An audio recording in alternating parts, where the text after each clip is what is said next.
Nossa entrevistada de hoje é Érica Hilton, deputada federal do PSOL de São Paulo. Conte sempre com a minha voz ativa, gritando dentro daquele Congresso Nacional, na cara daqueles homens machistas. Em 2020, foi a vereadora mais votada do Brasil, em São Paulo. 2 anos depois, se elegeu como a primeira mulher negra trans da história do Congresso Nacional. Com mais de 5 milhões de seguidores nas redes sociais, Érica é também uma diva pop da política. Foi capa de revistas de moda e desfilou na São Paulo Fashion Week. Que as pessoas vejam a política como algo que é de verdade, que a parlamentar e a representante dela também fala sobre moda, também está na passarela e que quando está na passarela também traz consigo as bandeiras que defende dentro do parlamento. Uma voz firme contra a extrema-direita, suas postagens viralizam, furam bolhas e atingem milhões de brasileiros. Aos 32 anos de idade, Érica nasceu em Franco da Rocha, município da Grande São Paulo. Foi expulsa de casa ainda na adolescência, esteve em situação de rua e chegou a viver da prostituição. Cursou gerontologia na Universidade Federal de São Carlos. Encontrou no movimento estudantil e na política um novo caminho para sua atuação, que vai muito além das pautas de raça e gênero. Foi uma das responsáveis por pautar a agenda do fim da escala de trabalho 6x1. Dizerem o quanto as suas vidas, a sua saúde, as suas famílias foram afetadas por esta lógica de trabalho. E desmascara na internet as mentiras espalhadas pela extrema-direita. Atrai uma legião de admiradores, mas também muitos haters. Estão querendo que você acredite em algo que nunca existiu. O governo Lula nunca defendeu a taxação do Pix. Já sofreu ameaças de morte e é alvo de ataques transfóbicos, misóginos e racistas.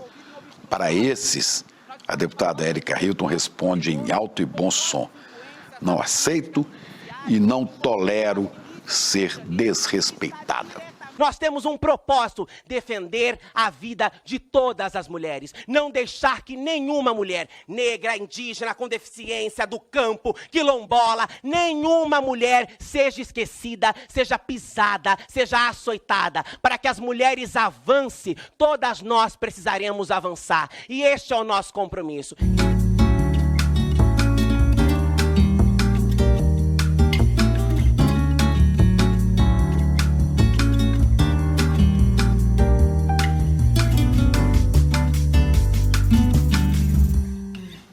É uma honra e uma alegria para o ICL receber aqui uma parlamentar, uma deputada tão relevante. Estamos com Érica Hilton, que foi considerada pela BBC, depois pela Times, 2 vezes, como uma das 100 mulheres mais influentes do mundo. E a revista Vogue diz que você é uma das 7 forças para transformar o planeta. Bem-vinda, Érica, ao ICL. Obrigada, Chico, pelo convite, pela oportunidade de estar aqui. Pois é, acho que esses lugares vão trazendo um pouco à tona toda a minha trajetória de luta, as vozes que se ergueram em mim para defender direitos, mudanças estruturais. Eu nunca esperei esse reconhecimento. Eu fui sendo levada para o meu trabalho e para a política que eu construo hoje de maneira muito orgânica e natural. As coisas foram acontecendo.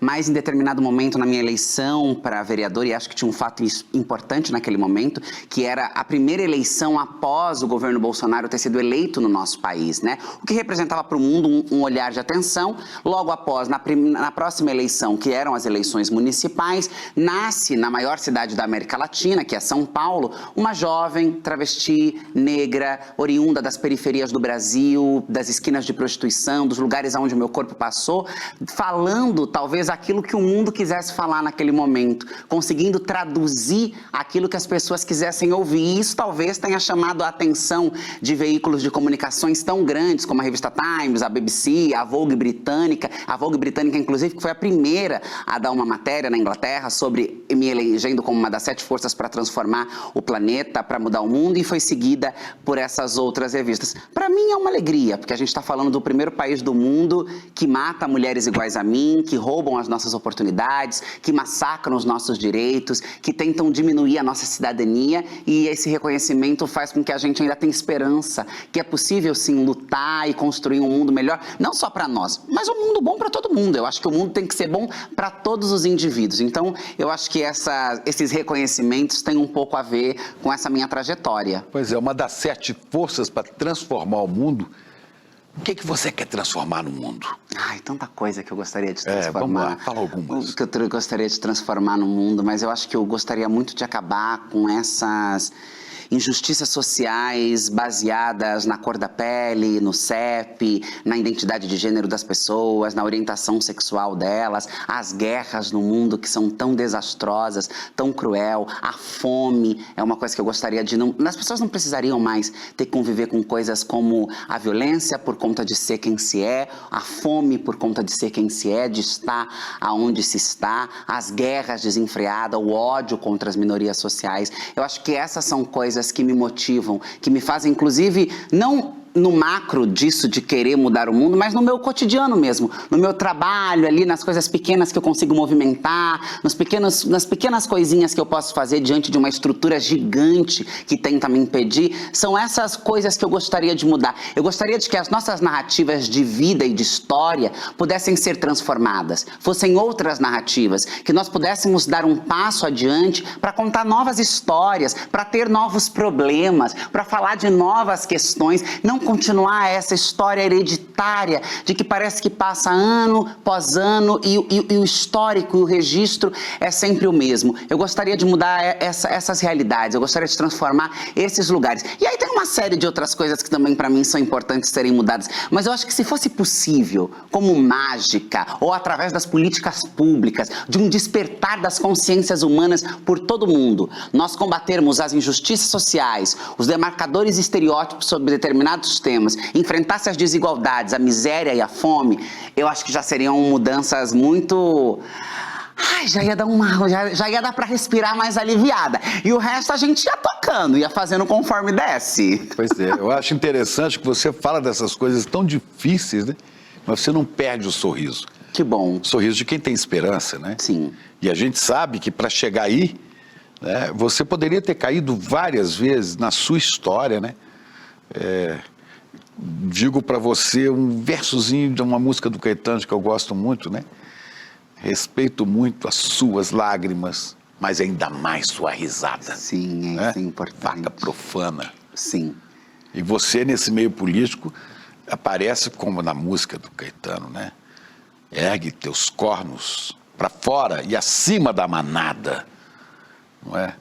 Você sempre teve consciência que você um dia falaria acima da manada, que você traria novidades e seria tão respeitada?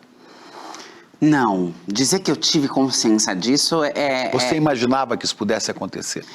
Eu esperava que alguma coisa pudesse acontecer na minha história. Eu sempre fui muito otimista, esperançosa. Eu sempre quis e busquei manter a minha energia sempre acima da manada. Mesmo diante dos cenários desastrosos ao qual a minha história foi submetida, os lugares onde eu estive, eu sempre quis manter a minha energia para cima. E sempre buscar acreditar que era possível construir coisas melhores do que aquelas que estavam diante dos meus olhos, do que aquelas que haviam sido me impostas pelas minhas condições humanas, de quem eu sou, imutáveis, porque não se dá para transformar, e por conta disso algumas condições me eram apresentadas e eu dizia, não, é possível ter um mundo diferente desse. É possível experimentar coisas diferentes. Eu posso ir além dos lugares ao qual eu estou sentenciada. Este não pode ser o meu fim. Este não pode ser o meu único lugar. Então eu tinha essa mentalidade de buscar além daqueles espaços, de ir além daquilo e acreditava que era possível alcançar. Eu não sabia se seria a política, se seria um programa na televisão, se seria uma passarela de moda. Eu queria ser modelo, né? Eu queria ser modelo. Você desfilou na Fashion Week? Desfilei nas últimas edições, acho que nas 3 últimas edições da São Paulo Fashion Week, eu participei de todas elas. E na minha infância e adolescência, eu quis muito ser modelo. Eu não fui modelo pela minha história mesmo, né? Expulsão de casa, uma série de camadas. Vamos falar um pouquinho disso, porque eu sei que você nasceu em Franco da Rocha, né? Isso. E... Cresci em Francisco Morato, que é ali do lado, vizinha de Franco da Rocha. Pois é. E você nasceu biologicamente como um menino, né? Sim.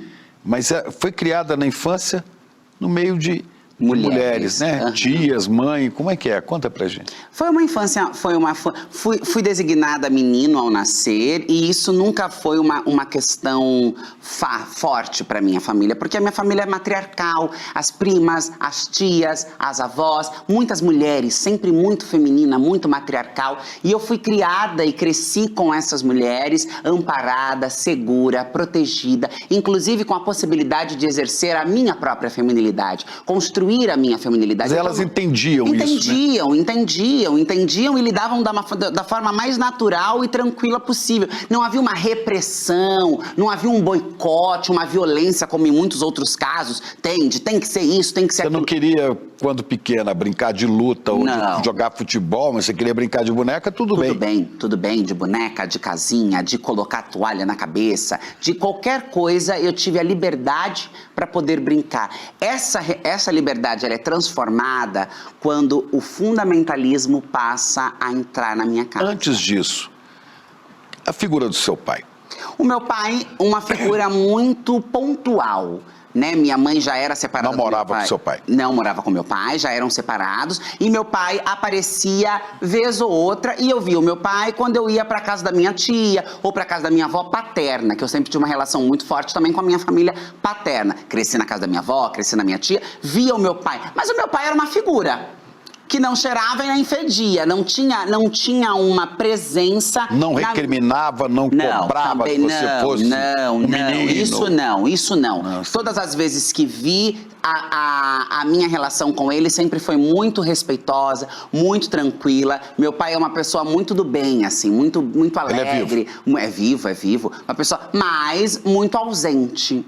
Muito ausente. Então eu não convivi com o meu pai, eu não cresci com o meu pai. Eu encontrei esporadicamente, em algumas ocasiões da minha vida, o meu pai. Então meu pai apareceu em um aniversário ou em outro, eu encontrei meu pai num Natal ou em outro, eu encontrei meu pai numa festa ou em outra, fui na casa do meu pai ali na adolescência e etc. Já como sendo Érica, já no meu processo de transição, uma vez ou outra, mas eu não tenho uma relação com o meu pai, né? O meu pai não é uma figura que faz parte da minha vida, que faz parte da minha história. Sei quem ele é, existe, é uma pessoa do bem, mas é um pai como a maior parte dos pais brasileiros, né? Um pai que é ausente, não é presente. Mas a mãe, as tias e as avós... Sempre presente, maravilhosas. E você teve uma infância muito boa com elas? Feliz. Até quantos anos?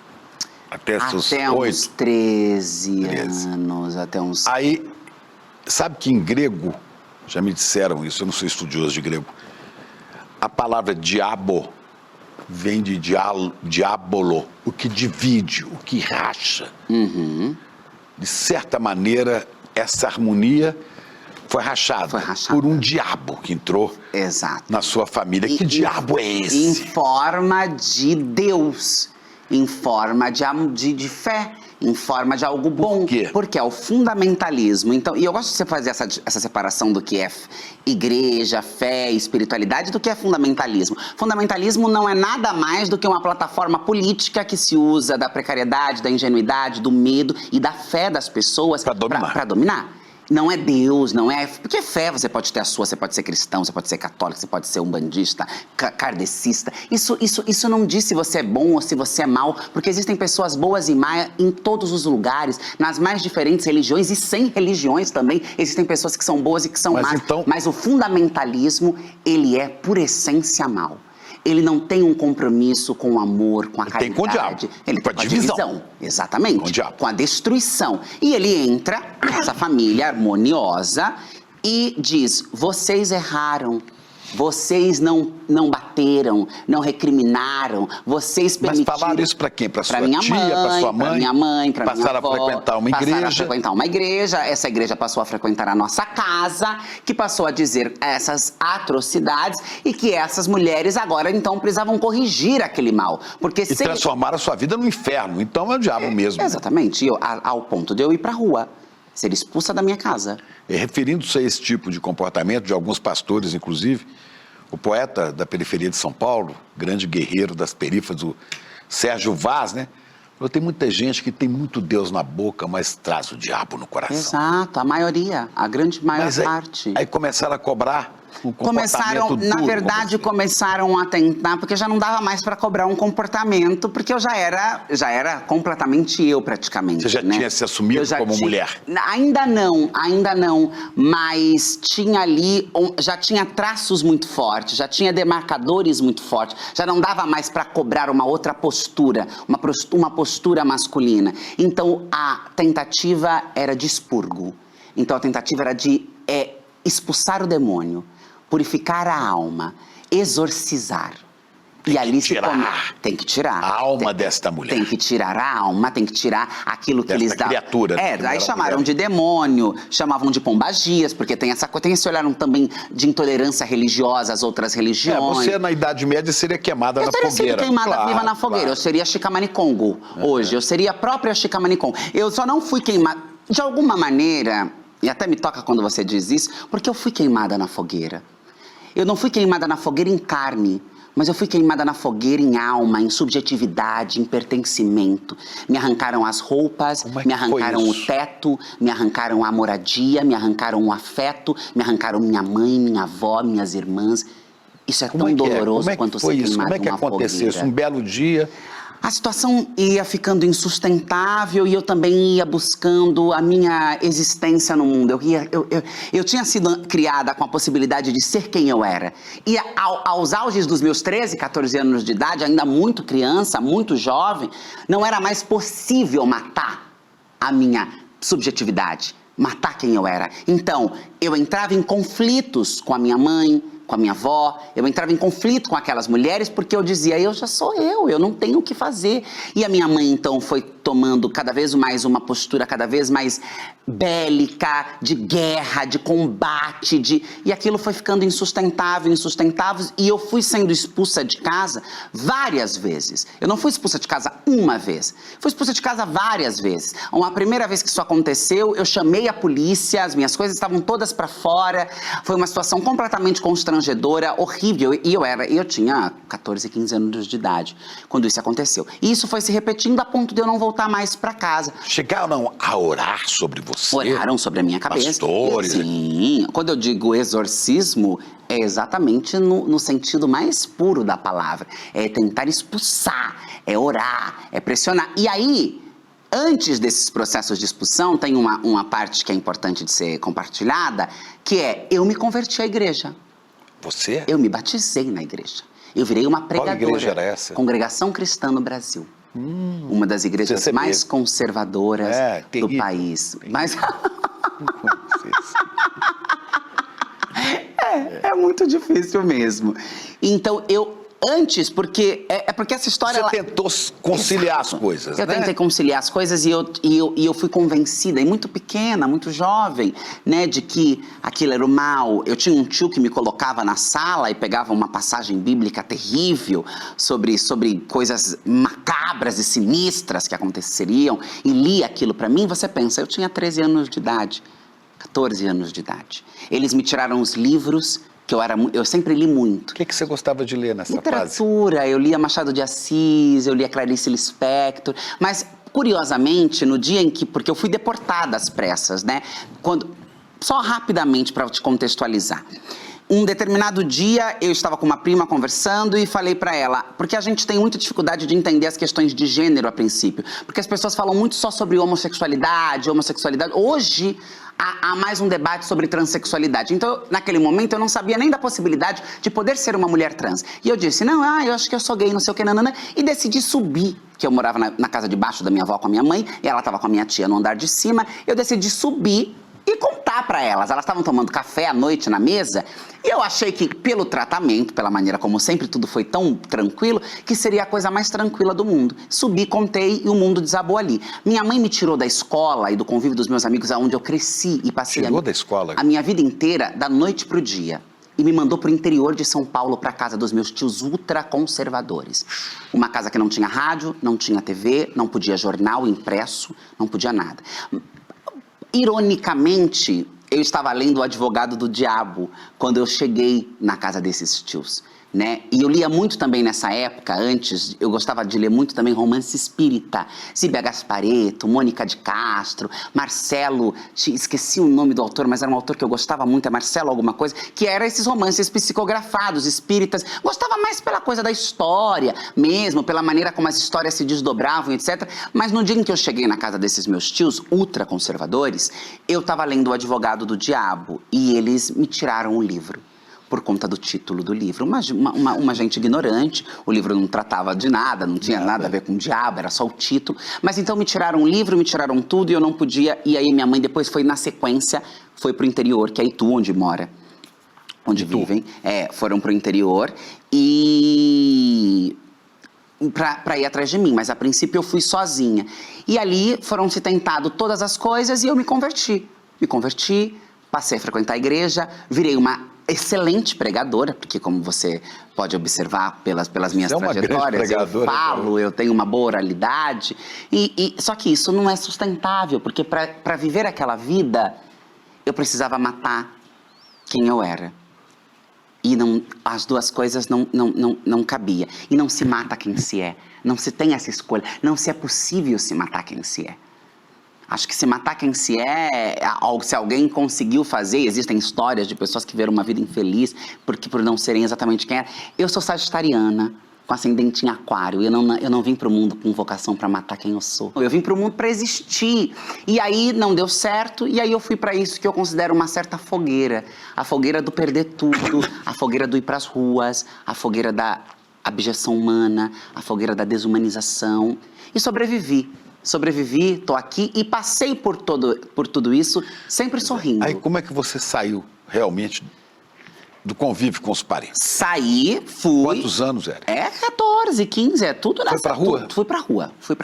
Fui pra rua. Cheguei a dormir no porê, sem escola.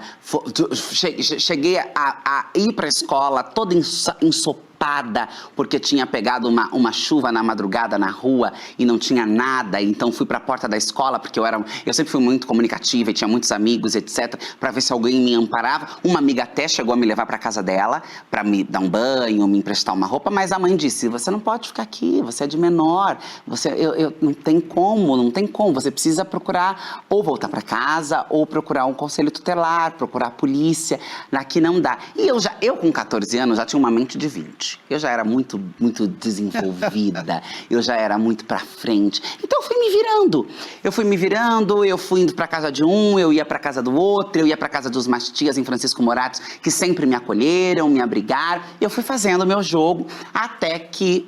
E a família e os parentes desapareceram. Desapareceram. Então... E eu também não buscava. Vez ou outra eu ia na casa da minha mãe. É também tudo muito nebuloso, assim, sabe? Porque eu era muito jovem, foi tudo muito traumático. Mas eu lembro de vez ou outra eu aparecer na casa da minha mãe e os episódios eram muito horríveis, eram muito terríveis. E a minha mãe sempre foi tudo pra mim, segue sendo até hoje, porque graças às deusas ela despertou desse sono profundo vamos chegar nisso. Que ela tinha. E aí... Eu entendi, a vida me mostrou, como acontece com 90% das mulheres iguais a mim nesse país, que existia uma maneira de sobreviver a tudo isso, que era a prostituição. E que era o mercado que estava de portas extremamente abertas, não importasse a sua idade. Quanto mais jovem, melhor. E ali, isso onde, Érica? Em São Paulo? Isso em Francisco Morato. Começou em Francisco... Eu comecei no interior, em Itu, mas se consolidou de fato mesmo, de conhecer casas, de estar nas ruas todas as noites, de trabalhar com aquilo, de pagar para alguém por aquilo, em Francisco Morato. E aí depois eu fui indo... Na rua mesmo? Na rua mesmo, na esquina, na calçada. Mas dava para você financeiramente se manter, né? Comer... De maneira precária, sim, mas sim, eu sobrevivi. Dormi, comer, tinha a casa das amigas, dava pra passar uma noite no hotel, na pousada. Eu me mantive, e eu me mantive uma boa parte tinha amigas disso. Trans e amigas que não eram trans. Tinha amigas de todos os jeitos. Amigas e amigos também, né? Amigos gays, amigas lésbicas. Uma comunidade que acolhe muito, né? Muito unida nessa hora. É uma comunidade que acolhe e desacolhe ao mesmo tempo, porque tem muita briga, tem muita rivalidade, tem muita competitividade, né? Mas eu dei a sorte de encontrar pessoas que foram importantes para mim, como a Bianca em Francisco Morato, que foi uma figura importante para minha chegada ali na cidade. Encontrei outras porque o histórico das ruas, ele é um histórico marcado muito pela violência.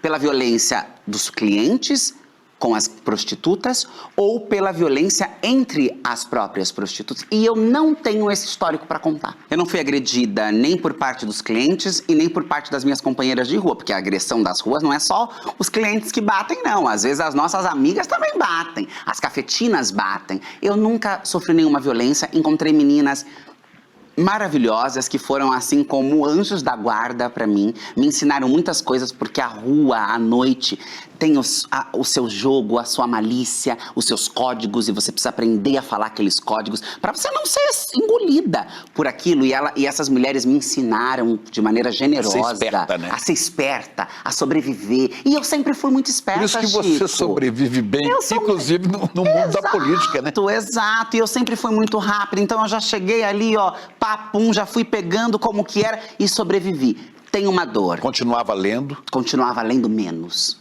Estudava? Não. Não. Eu terminei os estudos, partes pelo EJA e partes pelo Enem. Eu prestei o Enem quando eu decidi, quando a minha mãe me retoma e eu volto para a escola, então eu penso, vou prestar o Enem, descobri que tinha essa modalidade que você poderia matar o ensino médio a partir do Enem. Só que aí tem disciplinas que eu não eram tão boas, como exatas, físicas, química, matemática, então eu precisei voltar para a sala de aula para cumprir essas disciplinas. E aí sim que eu concluo os meus estudos. Bom, você falou, teve uma dor, e eu interrompi você. Teve uma dor da perda, uma dor da invisibilidade, uma dor da crueldade com a qual o meu corpo era tratado pelo Estado, pelas pessoas, a maneira como eu era vista, apontada. Eu que cresci lendo, amparada, tive uma infância super privilegiada, mesmo crescendo numa cidade tão pobre, eu tive uma infância muito rica. Economicamente falando, minha mãe trabalhava fora, tinha bom salário, me dava de tudo, eu era filha única até os 8 anos de idade e de repente eu não tinha mais nada, eu não era mais ninguém, eu não existia, eu era um corpo parado numa esquina, passível de qualquer coisa, exposta a todos os riscos. Então tinha essa dor, tinha uma dor das dificuldades para vestir, para dormir, para se alimentar. Mas também, ao mesmo tempo, o meu espírito sagitariano, aí a ele eu devo muitas coisas, me ensinou a se divertir naquele contexto. Eu também fui feliz, mesmo sofrendo, mesmo chorando, mesmo com muitas incertezas sobre o amanhã, mesmo com as incertezas sobre se eu estaria viva no dia seguinte, porque eu vi muitas morrerem, eu vi muitas me darem tchau, fechar a porta do carro e não voltar nunca mais. Eu me lembrei aqui antes da gente iniciar essa entrevista, né, da história pouco conhecida que devia ser contada nas escolas para educar, né, as crianças e os jovens brasileiros, a escola de Gisberta, que é aqui de São Paulo, né, e que se descobriu uma mulher trans, foi expulsa de casa também, foi para a França, cantava bem, era uma mulher linda e cantava, e depois ela adoeceu, né? E foi para a prostituição, foi parar depois em Portugal, onde contraiu HIV, o vírus, e foi assassinada. Executada de maneira brutal. 15 adolescentes, crianças e adolescentes, apauladas e pedradas, né? Depois, Portugal resgatou o nome dela, e ela hoje, acho que até nome de rua, né? É um ícone da luta contra a homofobia em Portugal. No Brasil, eu sei que ela teve uma homenagem muito bonita, porque Maria Bethânia gravou Balada de Gisberta, em homenagem a ela, né? Fez a gravação dessa música, que eu não sei quem é o autor. Balada de Gisberta, você que está assistindo, procure aí. E procure Gisberta, procure nos sites de busca, você vê a importância disso. Eu acho que essas histórias têm que ser ensinadas para as pessoas avançarem na civilização, para serem educadas, né? Para serem educadas e para que essas histórias não se repitam mais. Para que essas histórias sejam lembradas, para que não aconteçam mais, para que não se naturalize. Todo dia. Você trata de Gisberta, que é um caso lá atrás, mais recente, há poucos anos, a gente teve Dandara dos Santos, que também foi morta à luz do dia, de maneira torturante. A Kelly da Silva, aqui em Campinas, que teve o coração arrancado. O seu assassino arrancou o coração dela, abriu o tórax e arrancou o coração. E disse que era réu confesso. Era réu confesso e disse que fez porque estava tirando o demônio, estava limpando o diabo daquela mulher. E aí a pergunta é, quem é o demônio? Quem está vivendo e é morta e tem seu coração arrancado? Ou quem, em nome de um suposto Deus, arranca o coração de alguém porque não aceita a diversidade, a pluralidade, o diferente? E todo mundo é diferente. Só que existem alguns diferentes que são muitos diferentes e aí não merecem viver. Não merecem amar, não merecem ser felizes, não merecem trabalhar, não merecem comer, não merecem representação política, não merecem nada. Merecem a morte, a prostituição e tá ótimo. Esse é o discurso da extrema-direita, do fascismo, do neofascismo. Né? Esse é o discurso de bolsonaristas, vários deles, né? De fanáticos evangélicos. Exato. Esse é o discurso de Trump e o pessoal trumpista dos Estados Unidos, que agora começam de novo, né, a incitar a perseguição, como Hitler fez na Alemanha em 1933. Exato. Né? Quer dizer, tudo isso vai se repetindo, mas só uma maneira de se salvar disso, né, de salvar uma sociedade, é o conhecimento que liberta, né? Só. É educação, né? É educação.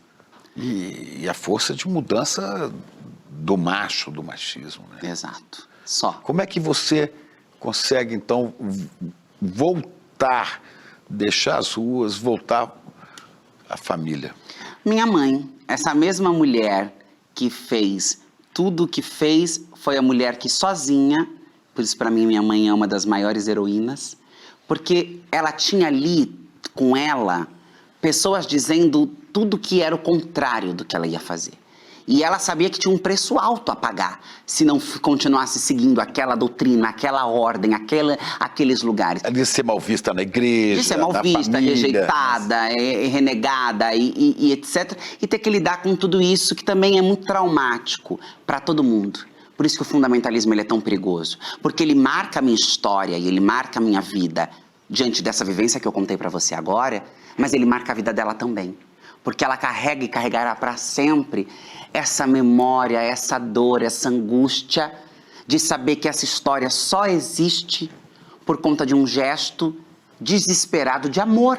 Porque aquilo era por amor. Ela fazia aquilo porque ela tinha medo do inferno, de tudo ela aquilo que contava. Te livrar do demônio. Do demônio, toda aquela história que narraram para ela. E isso gera um ônus. Mas ela, o amor dela falou mais alto. Falou mais alto. Sozinha, ela acordou. E aí é bonito porque ela fala que Deus falou para ela. Que ela ajoelhou, orou, e Deus falou para ela, não, onde está? Se você não amar, quem vai amar? Onde não está a sua filha? Exato. Não é o que eu quero. Não é isso que eu peço. Ela te contou isso? Ela me conta. E aí ela falou, então, o que está acontecendo? O que eu estou fazendo? Por que eu estou ouvindo essas pessoas? Por que eu estou... Que loucura! E aí a minha mãe, então... me resgata. Foi te procurar? Me procura. Onde ela te encontra? Eu não lembro. Eu não lembro em que momento isso se dá. Assim, se a gente se fala por telefone, ela talvez consiga lembrar com mais clareza. Eu não me lembro aonde, ou se foi em uma das idas que eu ia na casa dela e ela me falou, mas eu sei que a gente se fala e aí as coisas começam de maneira também orgânica, natural, a serem repactuadas, reorganizadas. E nessa reorganização ainda leva um tempo, porque eu tinha um relacionamento extremamente complicado, abusivo, uma questão horrorosa, e morava com esse rapaz. Esse rapaz foi preso, e ali no momento em que esse rapaz é preso, é o momento em que eu de fato me reaproximo da minha mãe, porque eu volto para dentro da casa dela. Mas ela que foi te buscar? Ela que foi me buscar. Ela que foi me buscar. E eu volto... Mas quando ela foi me buscar, eu não voltei pra casa dela. Porque eu tava com esse rapaz. Eu voltei a frequentar, ele ia comigo na casa dela. A gente voltou a viver como uma família. Mas ela na casa dela e eu nesta minha casa. Quando ele vai pra cadeia, aí sim eu volto pra dentro da casa dela. E aí a minha mãe me estimula a ir pro trabalho formal, a voltar... Como mulher. Exatamente, sim, sem E as suas tias, que eram tão próximas? As minhas tias que eram tão próximas, essas paternas eu nunca tive problemas, inclusive eu fugia pra casa dela. As outras eu ainda não consegui reaproximar de verdade. Não sabe o que tá perdendo. Eu vejo, aqui até tem a foto do aniversário do meu sobrinho que nasceu, encontrei, falo, mas a relação como era, nunca mais consegui, não consegui. Acho que elas também não se abriram tanto para isso acontecer. Acho que elas ainda têm um olhar preconceituoso, discriminatório. E eu não tenho tempo a perder, né? Eu tenho uma vida inteira para viver, eu tenho tanta coisa para conquistar, eu tenho tanta gente para defender, eu tenho tantas lutas para encabeçar, que eu não tô fazendo concessão para ficar bem com ninguém. Você ficou e com a minha mãe, assim, e com da a sua minha mãe, quantos anos? 5 anos? 5 anos, por aí, 4, 5 anos. Eu ia lá, pontualmente, por causa das minhas irmãs, né? Que eu vi nascer e ajudei a criar. São Porque mulheres. São 2 meninas. E eu ajudei. A minha família é muito matriarcal, viu? Mulheres para todos os lados, graças a Deus. E eu ajudei a criar essas mulheres. Minha mãe trabalhava fora, porque minha mãe teve uma vida economicamente muito boa. E depois desorganizou, nananã. E quando as minhas irmãs nasceram, a minha mãe trabalhava numa loja aqui na Lapa, era gerente de loja de roupa. E, final de ano, gerente de loja, ia até 2, 3 da manhã trabalhando. Então, a moça, senhora que ajudava, que trazia as meninas à noite e eu ficava com elas. Então, eu fazia o leite, Clarinha nasceu com clavícula deslocada, tinha todo um cuidado. Então, às vezes, eu aparecia lá para ter contato de novo com essas minhas irmãs, né? Então, eu via pontualmente, mas ficamos distante esse período todo aí, entre 4 e 5 anos aproximadamente. Bom, e aí você volta a morar com sua mãe? Volto para morar com a minha mãe me estimula a voltar para o estudo, volto para o estudo, arrumo um trabalho, uns trabalhos muito precários. Eu fui trabalhar numa fábrica de salgadinhos, uma situação extremamente humilhante, degradante, perversa, assim, muito humilhante, muito humilhante, muito humilhante. Não consegui ficar, porque eu falava, eu estava lá ganhando, ruim ou mal, eu estava ganhando meu sustento, podendo ser eu existindo aqui, eu tenho que passar por essa situação, não vou ficar, não fiquei. Depois eu fui trabalhar numa fábrica de meia, numa linha de produção, também um trabalho muito duro, mas ali eu já fiquei mais. Depois eu fui trabalhar num salão de cabeleireira, ajudar a fazer coisas, também uma situação. Todos os meus trabalhos formais foram bastante perversos comigo. Eu fui bastante humilhada, eu fui bastante colocada numa situação subalternizada, mas eu aguentei, porque aquilo me fazia bem, me colocava num outro lugar e fazia bem para minha mãe, para minha família, para o meu convívio. Então eu trabalhei. E aí eu volto para a escola. E na escola eu volto à leitura, eu retomo os meus livros, eu retomo a leitura e eu descubro o ativismo, eu descubro a militância. Mas aí você foi fazer um vestibular para gerontologia? Não, isso é antes, porque eu ainda não tinha... Quando eu volto para minha casa, eu não tinha nem o ensino médio completo. Eu tinha abandonado a escola lá atrás, nos 15 anos de idade. Primeiro ano do ensino médio, eu abandonei a escola. Precisava fazer o primeiro, o segundo e o terceiro ano do ensino médio. Então, eu volto para o EJA, eu volto para a sala de aula. Vou para o EJA, a quem agradeço, devo e defendo muito a educação de jovens e adultos, tão socateada nesse país, mas tão libertadora para tanta gente que não pôde concluir os estudos. E para mim foi libertador. Foi graças a essa educação para jovens e adultos que eu pude ir para a sala de aula, que eu pude voltar a falar, que eu pude voltar a estudar, que eu concluí os meus estudos. E aí eu descubro que tem o Enem.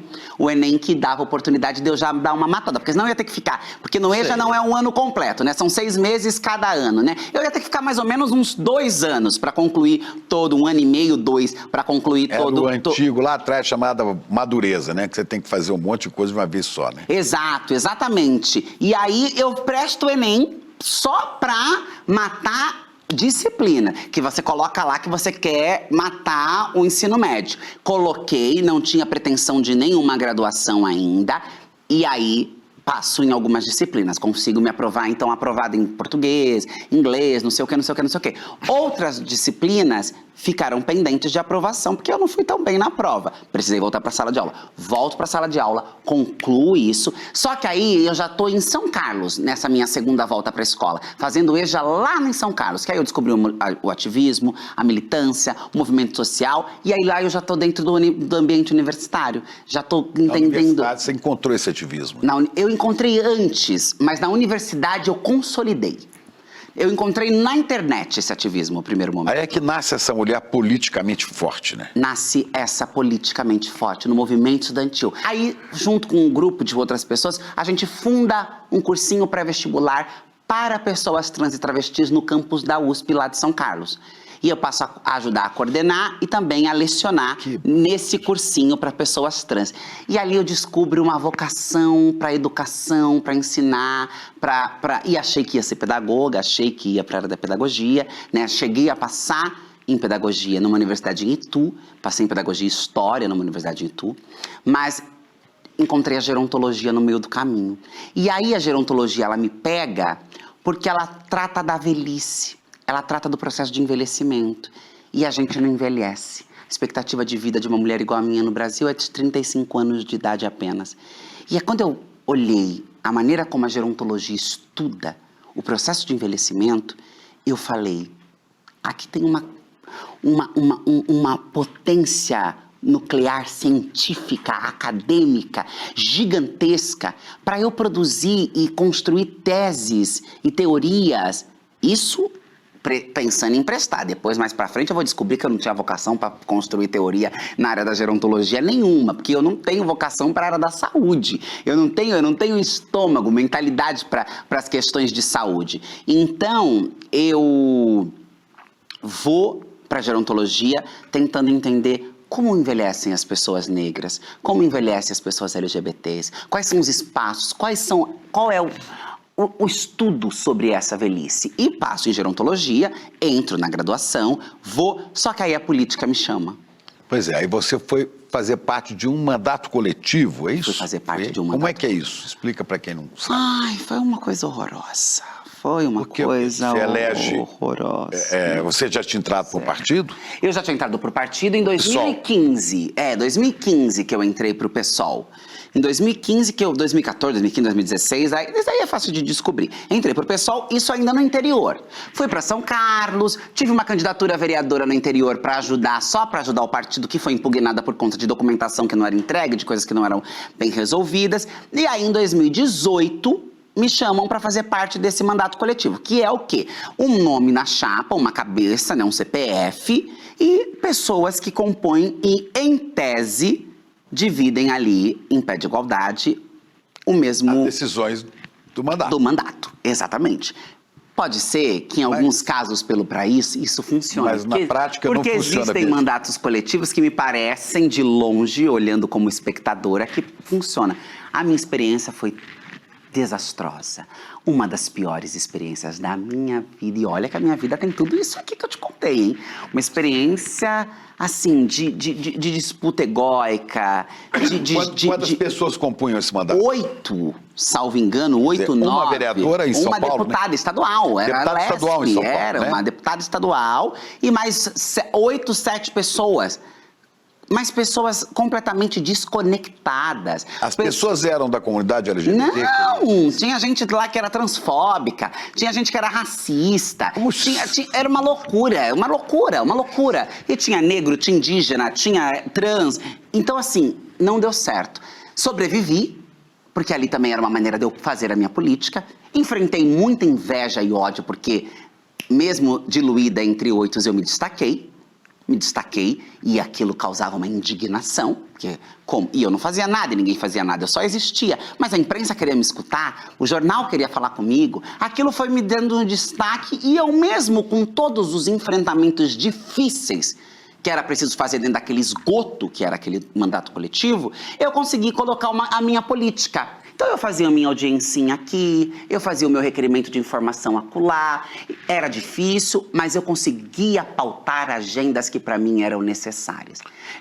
Vislumbrando, depois de um tempo, a possibilidade de não mais fazer parte daquilo. Quando eu comecei a ver que as pessoas entendiam o que eu estava fazendo, entendiam a minha proposta, acreditavam no meu trabalho, falei, então acho que agora eu posso me desvencilhar daqui, eu posso sair daqui. E outras pessoas também foram candidatas e elas não se elegeram. E você foi candidata? E me elegi como a mais bem votada do país inteiro. A vereadora mais bem votada do Brasil. Isso é um peso enorme. Em 2020. Aí a mídia cresceu o olho, né? Aí, que mulher é essa? Que mulher é essa? Alguns falavam assim, não, mas não é uma mulher. Não, mas é uma mulher, mas é. Mas ela é poderosíssima, né? E ali explodiu. E aí todo mundo no dia seguinte, eu exausta, querendo só dormir, porque a campanha não é uma coisa fácil, e a minha campanha é muito desafiadora, muito difícil, jovem, com todos os desafios que eu tinha e etc. Quantos anos você tinha? 28? Por aí, 28. Não, tem mais, né? Mais? Eu tô com Você tá com 32, hoje em 25, isso, em 2020, eu tinha menos ainda. É? 27. 27, por aí, 27, Candidata 28. com 26, né? Vamos colocar assim? Vamos colocar assim.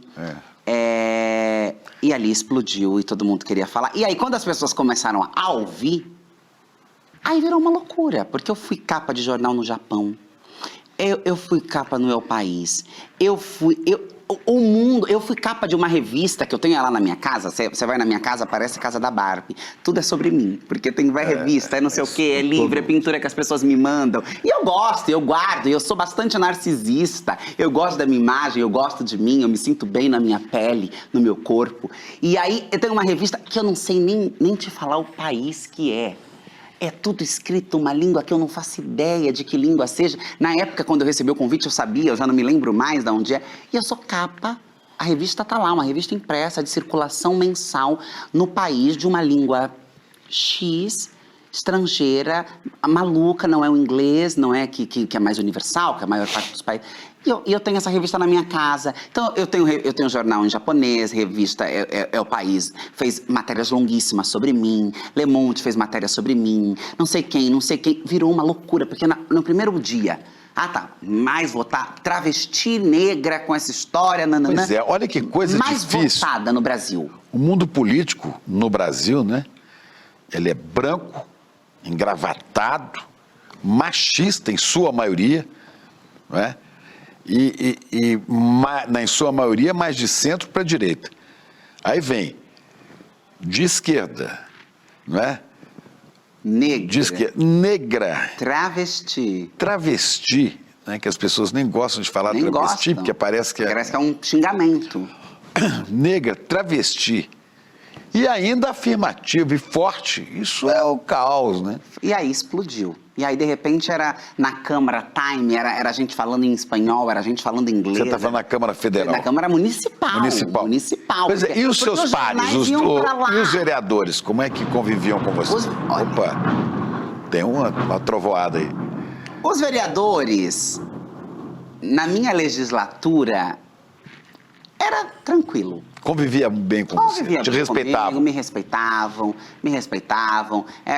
Tinha os embates, claro, tinha as brigas, tinha as opiniões divergentes, mas era uma coisa tranquila. E você já era líder do partido lá? Não, eu não fui líder do PSOL líder... na Câmara Municipal, eu acho, não me lembro, eu acho que não fui não. Me tornei líder do PSOL só na Câmara Federal. Quantos votos foi para vereadora? Quantos votos foram aí? Mais de 50 mil votos. 50 mil votos. Mais de 50 mil votos. E para deputada? 256 mil. Eu vi, 256 mil. 256 mil. Érica, onde é que é mais difícil? Onde foi mais difícil exercer o mandato? Na Câmara Municipal de São Paulo ou agora que você está na Câmara Federal? Pergunta mais fácil de ser respondida do mundo, porque eu quando eu fui para Brasília, eu passei a tratar a Câmara Municipal como a casa da avó. E explico, falava, nossa, reclamava lá era difícil, mas hoje estando aqui como se eu tivesse ido para casa da avó, tranquilo, de boa, um dia let's go, suave, sossegado. Porque a Câmara Federal é algo fora do normal, é fora do... Porque a Câmara Municipal são 55 vereadores. Na minha legislatura não era como a legislatura de agora. A legislatura de agora tá um terror. Mas sempre piora, né? A legislatura de agora tá um terror, tá macabra. Tem uma gente lá que é sinistra. Na minha legislatura tinha um ou outro sinistrinha. Não era nem sinistrão, era... Ai, falava meia dúzia, mas sabe aquele meme da Xuxa? Senta lá, Cláudia. A pessoa vai lá, senta lá e acabou o problema. A questão é quando você chega para 513, que aí já é uma outra magnitude, e uma gente que é micro por essência, sabe o que está fazendo, sabe o que quer.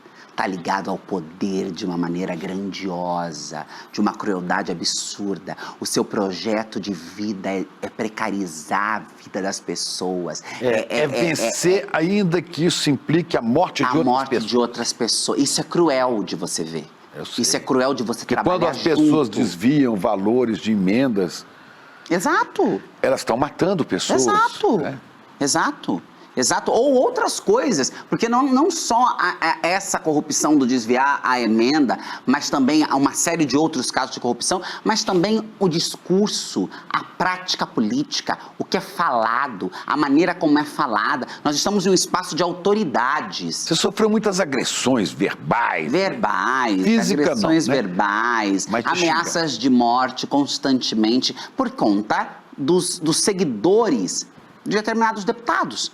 Né, pela maneira como determinados deputados se comportam, que se comportam como bichos ferozes, animais de selva, sem nenhum tipo de código de civilidade, de decência, inclusive de gente jovem, deputados jovens, até evangélicos, né? E que são estúpidos e grossos, ignorantes, sem tato, sem nada, uma gente que eu considero morta por dentro, porque é uma gente que é... Não adianta fazer toda essa Mas você foi muito atacada por esse pessoal? Eu sou constantemente atacada, né? por essa gente. Essa gente gosta de me atacar. Porque eu também sou uma figura que engaja no ataque, né? Então você me atacar pra internet, pras redes, isso é bom. Porque isso engaja. Porque eu não sou uma deputada low profile. Uma deputada que passa despercebida. Uma deputada que não tem movimentações nas redes sociais. Eu sou uma deputada ativa. Eu sou uma Quando o governo começou a sentir as consequências da fake news do Pix, né? Da fake news do Pix, né? Você, de repente, gravou um vídeo, botou nas redes e teve 200 milhões, sei lá, de acessos. De acessos, né? De visualizações. Mas era você pura ali, você indignada, você... Olha, vocês estão enganando vocês, né? Você devia fazer mais vezes isso, sabe? Eu vou fazer. Sempre. Eu vou fazer. Não é, porque dá um certo trabalho, sabe? Sei. Mas eu vou fazer. Eu tenho me organizado com a minha equipe de comunicação para a gente produzir cada vez mais conteúdos informativos. Porque eu acho que nós estamos numa era de muita desinformação. E agora é preciso informar. Informar com tranquilidade, com calma, com didática, olho no olho, sem manipular números, sem mentir dados. É isso. Você faz a sua avaliação, agora é você. Mas aqui está a verdade. Não quero convencer ninguém também de acreditar em nada. Só quero dizer o que é fato. Porque a verdade não dá para se construir. Não existe duas verdades. Existe uma verdade. A verdade é a verdade. Agora, como eu leio a verdade, como eu interpreto ela, como eu quero assim, aí é uma outra questão. Agora, não tem como dizer, não, a verdade é essa e essa. Não tem. Existe uma verdade só. E eu acho que essa questão de expor, pelo menos, sem manipular, sem mentir, sem enganar, com clareza, tem faltado. É preciso investir mais nisso. A esquerda não sabe fazer isso, né?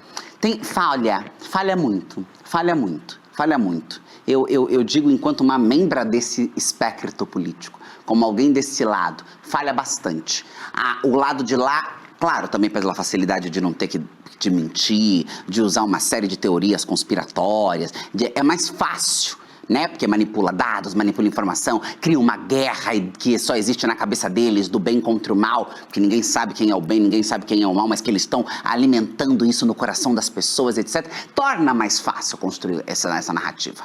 Porque você não tem compromisso com a ética, você não tem compromisso com a verdade, você tem compromisso com números, com enganar, com engajar, com independente do que seja, ao preço do que quer que seja. Do lado de cá, a gente tem mais desafios, porque a gente tem que estudar, apresentar dados, você tem que se limitar dentro ao fato. Da ética, e dentro da ética, você não pode ser... Exato. E aí é um pouco mais complexo, mas dá pra fazer. Esse vídeo mesmo é um exemplo de que é possível fazer. Eu sempre que me posiciono sobre determinados temas que estão polêmicos no coração, no seio da sociedade, eu tenho bom engajamento, né? Uma boa entrega. Só lembrando aqui 2 temas que te projetaram muito agora, recentemente. Um foi esse do Pix, né, que te deu mais de 200 milhões de visualizações, né? E o outro foi a sua proposta da jornada 6x1. Exatamente. Que foi uma ideia sua, né? Na verdade, uma ideia do movimento VAT, que é o movimento Vida Além do que Trabalho. começou com o vereador do Rio de Janeiro. Azevedo, do Rio de Janeiro. Mas você pegou em Brasília. E eles me procuraram e eu abracei em Brasília, encabecei, fiz todo o movimento para coletar as assinaturas, para fazer o jogo que precisava ser feito, para a gente levar adiante. E a gente tem um número muito bom de assinaturas na. E curioso, né? Que calando a boca de muita gente, né? Que fala assim: esse travesti está lá, essa travesti está lá, só para defender os direitos contrários à ideologia de gênero, os direitos da ideologia de gênero, só está lá para defender LGBTQIA+. Não, as duas grandes questões que você abordou e que sacudiram, né, uma é com relação à jornada de trabalho, e outra combatendo fake news na economia. Sim. Você não é uma deputada que vai cuidar das questões trans, não. Também, claro que você vai, né? Mas eu gosto, e eu sempre me preocupei muito com isso. Inclusive, o meu primeiro projeto como vereadora estrutural foi a criação de um fundo municipal de combate à fome. Em São Paulo, enquanto vereadora, eu tratei muito da questão da fome e das populações em situação de rua. Essas eram as minhas prioridades. Eu fui presidente da Comissão de Direitos Humanos na Câmara Municipal. São Paulo. Você era amiga do Padre Júlio Lancelotti? Eu sou amiga do Padre Júlio Lancelotti até hoje. O Padre Júlio Lancelotti me liga, a gente fala sobre questões importantes. Quando tem abordagens violentas com a população em situação de rua, o Padre Júlio me telefona. Tem um carinho, um respeito. Você já foi às ruas com ele? Já fui às ruas com o Padre Júlio. Já fui no café entregar comida. De manhã, com o Padre Júlio, lá no Pão do Povo da Rua, junto com o Pão do Povo da Rua, ali de manhã, fui cedinho entregar marmita, ver, acompanhar, entender do processo, então tenho alegria. Já fui nessa atividade, mas já fui na própria paróquia à tarde, com os moradores em situação de rua, com as pessoas, para fazer uma reunião. De São Miguel Arcanjo, né? Que ele faz de manhã a distribuição também. Exato. Fui lá, tava lá o Emicida ajudando. Para conversar. Tive muitas ocasiões com o Padre Júlio, né? E sempre trabalhei. Claro, também presidi a primeira CPI do Brasil, que investigou violência contra as pessoas trans. Porque uma coisa que é importante de falar, Chico, é que não é...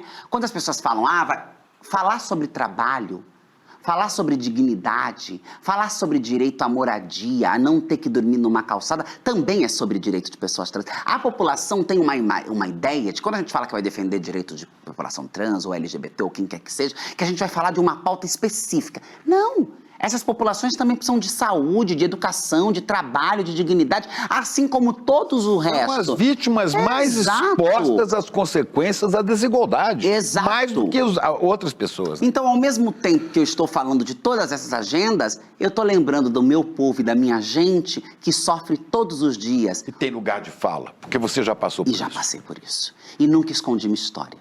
Eu nunca maquiei a minha história.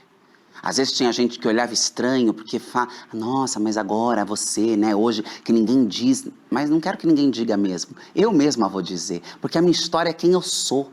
A minha história, eu só sou essa parlamentar hoje porque eu dormi num chão, porque eu entrei num carro de um homem estranho, porque eu vi as portas da minha casa se fecharem para mim, porque eu sei o que é ser invisível, porque eu sei o que é ser menosprezada, porque eu sei o que é ser humilhada, porque eu sei o que é ser pisada. Eu carrego isso comigo. E não carrego isso comigo para me sucumbir. Ai, pobrezinho. Não, carrego isso comigo para me dizer, eles não vão fazer mais isso, nem comigo e nem com ninguém. A gente vai lutar até com que essa história acabe. Até com que isso não se repita mais. E por mais que eu saiba que isso ainda hoje se repete, e por mais que eu saiba que o meu trabalho é extremamente limitado para resolver esses problemas de maneira generalizada, enquanto eu viver, seja dentro ou fora da política, a minha história, a minha dor e a minha vida vai ser o meu combustível para acreditar que é só lutando e enfrentando de cabeça erguida os poderosos que a gente consegue transformar a realidade nesse mundo. Então eu nunca tive vergonha, eu vivi isso eu fiz tudo isso, eu fui tudo isso, eu sou assim, você para sempre assim. E a minha história acompanha a minha luta, acompanha o meu mandato, acompanha a minha visão de mundo, acompanha as coisas que eu acredito, acompanha as lutas pelas quais eu encabeço. Então eu falo não de alguém que é aliada a uma causa, é porque eu defendo. Não, eu falo de alguém que carrega na pele, na marca, que sabe exatamente aonde dói, como dói, aonde são essas dores. E por isso se indigna tanto. Por isso que as pessoas falam, quando você fala... É porque eu não preparo, eu não li, eu não teorizei o meu discurso, a minha visão de mundo. Eu vivi. É uma praxe profunda. Ela tá ali atrelada a tudo que eu passei. E peguei tudo isso e tentei transformar em narrativas, em política pública, em lei, sei lá, e tanta coisa que todo dia eu tento descobrir uma maneira diferente do que eu posso inovar. Continua acreditando, E continuo acreditando e vou continuar acreditando sempre. Como escreveu Fernando Brant para a música do Bituca, né, do Milton Nascimento, quem traz no corpo essa marca possui a estranha mania de ter fé na vida. Fé na vida, você tem. E é muito odiada por muitas pessoas que se sentem, aí sim, né, despidas da autoridade moral diante de você. E muito amada por muita gente também, né? Que bom. Dentro do parlamento deve ter muita gente que adora você, né? Tem muita gente que me adora. Coisa boa. Tem muita gente que me adora. E tem muita gente que me odeia também, você disse tudo. Tem muita gente que me odeia exatamente por eu ser quem eu sou. Eu sou daqueles que te adoram, queria te ver. Fico feliz. E quero te ver governando um estado, quem sabe São Paulo mesmo, né? Tão conservador, né? Tão muito e tão conservador. Preconceituoso, principalmente no interior, de repente olhar e falar assim, mas que coisa maravilhosa, gigantesca pode ser uma pessoa, né, que é vista pela sociedade como alguém marginal à margem, né? E tem essa força.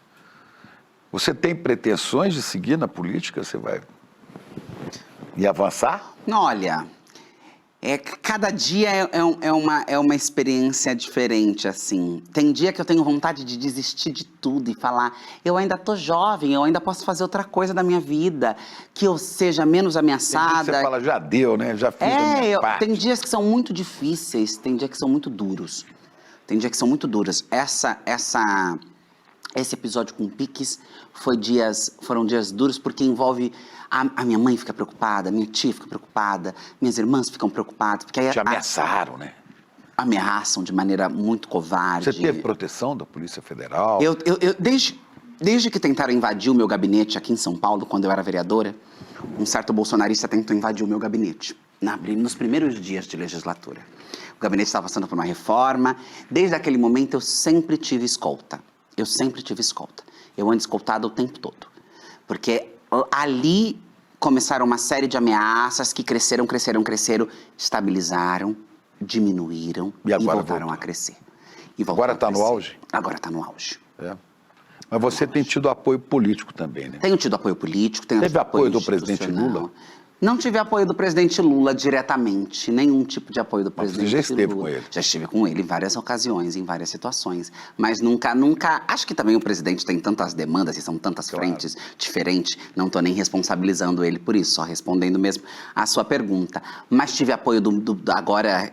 recente, nesse último episódio, do presidente do Senado, Rodrigo Pacheco, ex-presidente do Senado, Rodrigo Pacheco, que viu pela imprensa tudo que estava acontecendo e me mandou uma mensagem que eu podia contar com toda a instituição para o que eu precisasse, e entre tantos outros colegas que, quando me encontraram na Câmara de volta, me abraçaram, me agradeceram, fizeram vídeos comigo, prestaram a sua solidariedade. Então, assim, e nas redes sociais, né, no mundo da internet, eu tenho muito amor, que dá uma certa blindada. Tem muito ódio, tem ameaça, tem xingamento, mas tem muito amor. E não só nas redes, nas ruas. Nas ruas é uma coisa absurda, porque aí você começou lendo a minha apresentação e falando sobre furar bolhas, e cada vez mais eu fui entendendo o quanto eu furo bolhas, porque tem criança... Por isso que eu acho que você pode furar bolhas no estado. E senhoras idosas, senhorinhas, que param, que choram, que pegam a minha mão, que falam coisas maravilhosas. E aí eu fico falando, meu Deus, da onde essas mulheres me conhecem? Ou quando é muito jovem, porque o jovem, de um modo geral, o jovem de 14, 15, 16, por aí, eu já sei que é quem tá ali comigo. Mas quando é tipo, outro dia eu tava no shopping e eram umas menininhas que eu acho que tinham ter 9 anos de idade, 10 anos de idade, e vieram todas tímidas, eram 3, e pediram para fazer foto, e eu fiquei pensando, de onde que essa criançada, que lugar é esse? Então eu fui também quebrando essas bolhas e encontrando muito afeto, muito amor. Um dia eu conversava com um parlamentar, prefiro não dizer o nome, né, sobre a sua relevância, bem no comecinho do mandato. Ela foi lá defender, é necessário mesmo, né, defender a causa LGBT, que ia mais e tal. É necessário que tenha alguém.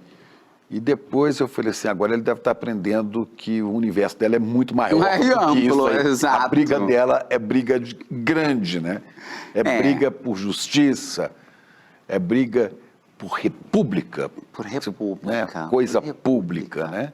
Sim. Por isso que eu acho que você... Por democracia. Democracia. Que está ameaçada. Está ameaçadíssima. Como? Ameaçadíssima. No Brasil e no mundo, né? No mundo. Você tem esperança? Vamos vencer? Temos que vencer. Vamos vencer. O que você imagina para frente quando você olha a tempestade que se avizinha no planeta? Que nós vamos precisar segurar firme no nosso barquinho, porque ele vai chacoalhar. Não vai ser fácil. O céu vai ficar cinza, vai ter raios, vai ter trovão, vai ter maremoto, o mar vai se levantar. Olha, eu falo com você e fico ouvindo música na minha cabeça. Eu já ouvi Vaca Profana, já ouvi Maria Maria, agora eu estou ouvindo Beto Guedes cantando, acho que é de Ronaldo Bastos, né? Vamos precisar de todo mundo para banir do mundo a opressão. É isso, a gente vai precisar para a vida segurar. nova, vamos precisar de muito amor. Vamos precisar segurar os nossos barcos, nos fortalecer. Sol de primavera. E entender que o sol há de brilhar mais uma vez. É isso que eu vejo. Eu vejo as nuvens se fechando e sei que nós teremos momentos muito difíceis. Mas a crise, ela também fortalece. A crise, ela também unifica. Nós tivemos uma crise recente com o governo Bolsonaro no Brasil. E vejam quanto de potência surgiu. Vejam quanto de resiliências aconteceram. Então, o que eu vislumbro para o futuro é que a gente vai passar uma crise muito dura. Serão momentos terríveis, nós já estamos passando. Mas eles vão ser pior. Não acabou aqui. Isso é só o começo, é a ponta. Vai descer. Mas se a gente estiver firme, forte, consolidado, unido, fortalecido, a gente vai conseguir passar por essas trevas e encontrar o sol de primavera ali logo na frente, para reconstruir tudo que eles vão destruir. E eles vão destruir muita coisa, eles vão destruir muitas coisas. Nós teremos um terreno devastado para ser reconstruído. Mas a gente recomeçou várias vezes, a gente vai recomeçar de novo. Não desista de liderar muita gente que torce por você. Obrigado. Eu que te agradeço. Uma honra. Uma honra minha. Obrigada. Emocionado. Que bom, fico feliz. Se você perdeu a aula inaugural da Pós-ICL ou quer relembrar o conteúdo, eu tenho uma ótima notícia. Vamos estar ao vivo novamente para uma reprise dia 17 de fevereiro, segunda-feira, às 8h30 da noite. A aula A Vingança dos Humilhados foi um marco, com reflexões essenciais sobre como a desigualdade foi construída e mantida no Brasil. Agora, você tem uma nova e última chance de assistir e tirar todas as suas dúvidas sobre a Pós-ICL, nossa parceria com a FESP São Paulo. Até mais.